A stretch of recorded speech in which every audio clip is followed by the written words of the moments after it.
Hello दोस्तों, IQ booster में आप सभी का स्वागत है। स्टार्ट करते हैं पहले क्वेश्चन के साथ। विश्व के कुल क्षेत्रफल का कितना प्रतिशत क्षेत्रफल भारत में स्थित है? सही आंसर है 2.42%। दूसरा प्रश्न है, भारत में जनगणना की अवधि है, कितने साल में जनगणना होती है भारत में? सही उत्तर है प्रत्येक 10 वर्ष में भारत की जनगणना की जाती है। तीसरा प्रश्न है, भारत की जनसंख्या कितनी है? देखिए 2011 के अनुसार ही बता रहा हूं मैं, नई जनगणना नहीं हुई है। 2011 के अनुसार है 121.08 करोड़।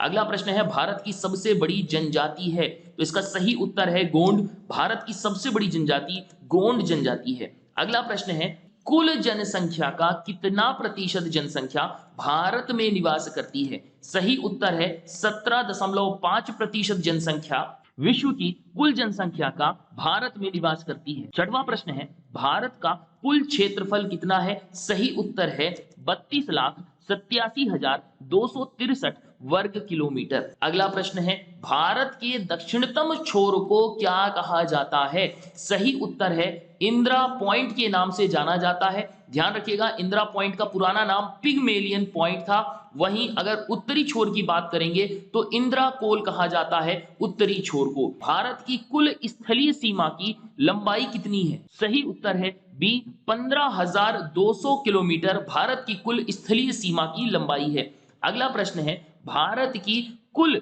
समुद्र तटीय रेखा या सीमा की लंबाई कितनी है? सही उत्तर है 7,516.5 किलोमीटर। अगला प्रश्न है, भारत की मुख्य भूमि से, मुख्य भूमि आपको नजर आ रहा है, ये वाली मुख्य भूमि है, इससे लगे समुद्र की तटीय रेखा या सीमा की लंबाई कितनी है? सही उत्तर है सी 6,100 किलोमीटर। अगला प्रश्न है, भारत का मानक समय 82 डिग्री पूर्वी देशांतर रेखा किसके मध्य होकर गुजरती है? सही उत्तर है उत्तर प्रदेश के मिर्जापुर से होकर ये गुजरती है। कुल मिलाकर 5 राज्यों से होकर ये रेखा गुजरती है। अगला प्रश्न है, सूर्य की ऊर्जा का मुख्य स्रोत क्या है? सही उत्तर है नाभिकीय संलयन। नाभिकीय संलयन सूर्य की ऊर्जा का मुख्य स्रोत है।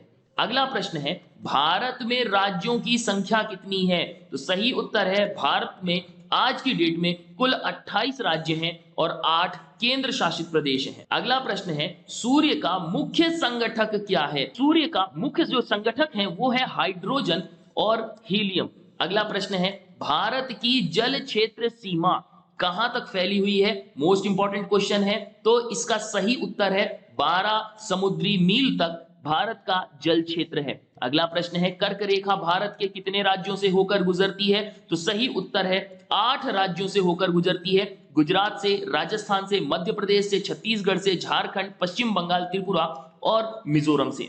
अगला प्रश्न है, 82 सही 1/2 डिग्री पूर्वी देशांतर रेखा भारत के कितने राज्यों से होकर गुजरती है? तो इसका सही उत्तर है 5 राज्यों से होकर ये रेखा गुजरती है। 18वां प्रश्न है, सूर्य का दीप्तिमान सतह किस नाम से जाना जाता है? सही उत्तर है प्रकाश मंडल के नाम से जाना जाता है इसको। अगला प्रश्न है, पृथ्वी के सबसे निकटतम स्थित कौन सा ग्रह है? तो इसका सही उत्तर है शुक्र। शुक्र ग्रह पृथ्वी के सबसे करीब है। अगला प्रश्न है, सबसे प्राचीन पर्वत किसे माना जाता है? तो सबसे प्राचीन पर्वत है अरावली पर्वतमाला। ये अरावली पर्वतमाला कहां मिलेगी आपको? तो राजस्थान में देखने को मिलेगी। अगला प्रश्न है, सबसे नवीन पर्वत किसे माना जाता है? सही उत्तर है हिमालय को। हिमालय को सबसे नया पर्वत माना जाता है। 22वां प्रश्न है, भारत के किस राज्य का प्राचीन नाम नेफा है? तो अरुणाचल प्रदेश का पुराना नाम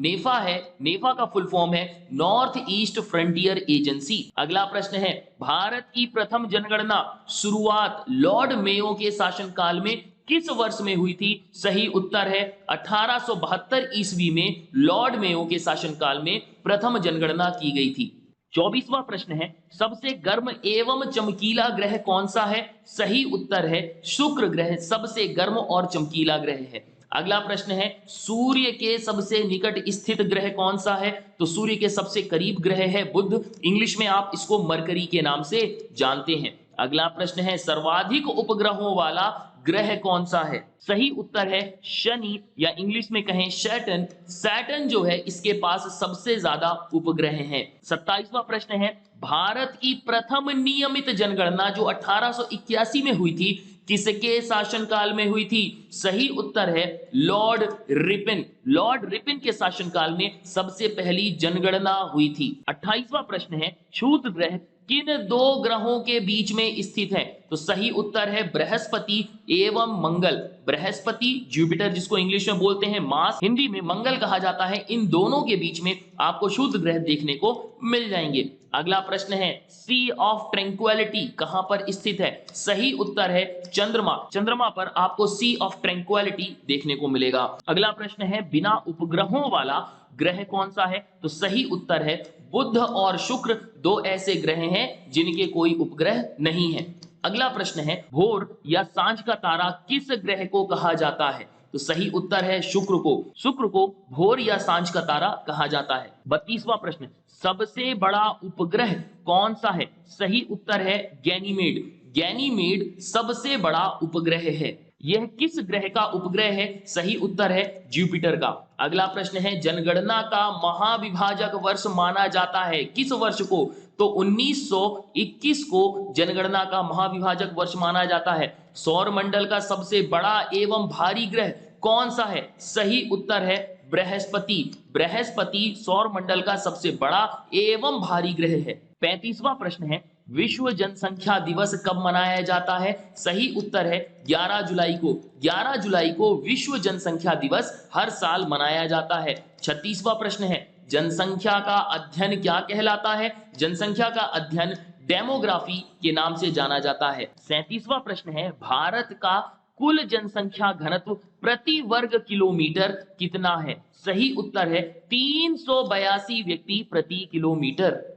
38वां प्रश्न है, पृथ्वी के विपरीत दिशा में घूमने वाला ग्रह कौन सा है? तो इसका सही उत्तर है अरुण और शुक्र, ऐसे दो ग्रह हैं जो पृथ्वी के विपरीत दिशा में घूमते हैं। 39वां प्रश्न है, भू स्थिर उपग्रह की ऊंचाई कितनी होती है? सही उत्तर है 36,000 किलोमीटर पर भू स्थिर उपग्रह होते हैं। 40वां प्रश्न है, चंद्रमा किस ग्रह का एकमात्र उपग्रह है? सही उत्तर है पृथ्वी का। चंद्रमा पृथ्वी का एकमात्र उपग्रह है। 41वां प्रश्न है, भारत का कुल लिंगानुपात प्रति 1000 पुरुष कितना है? सही उत्तर है 943 महिलाएं प्रति 1000 पुरुष। 42वां और अंतिम प्रश्न है, एक समुद्री मील कितने के बराबर होता है? तो ये होता है 1.852 किलोमीटर के बराबर होता है। वीडियो यदि आपको पसंद आई है तो लाइक जरूर करें, ज्यादा से ज्यादा हो सके तो अपने दोस्तों के साथ शेयर करें। चैनल को अभी तक आपने सब्सक्राइब नहीं किया है तो सब्सक्राइब जरूर कर लें।